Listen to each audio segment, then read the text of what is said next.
people buy emotions, they'll pay you 10 times if the product related to their emotions. Maricel Butad po, isang masiskarte sa buhay. Yes, yung emotion niya na ang tagal na, ilang taon na siya na gustong maka-decide talaga kung ano yung gagawin niya sa sarili niya. Kasi yung problema niya is always niya binavalidate yung ibig sabihin ng ibang tao. So, hindi siya maka-decide sa sarili niya mismo.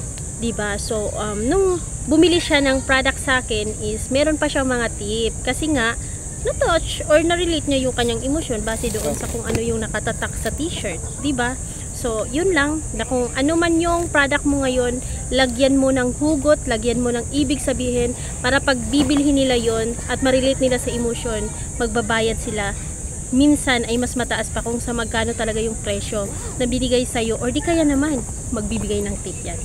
Katulad sa nangyari sa akin. Naniniwala ako na kung gagawin mo ang isang produkto, hindi dahil para kumita ka lang, kundi dahil merong ibig sabihin at ito'y may hugot na mafe-feel at kung ano mang emosyon ng iyong mamimili at ng iyong target market. Join sa aking FB group, ang Masiskarte sa Buhay. Yun lang na gawin natin lahat para matouch ang emosyon lahat ng mga target market at ang mag-purchase ng ating mga produkto with love ba, na kahit hindi pa nagsasalita ay makakabenta ka na 10 times silang magbabayad dahil sa produkto mo na yun. Always remember that success starts when you decide to begin.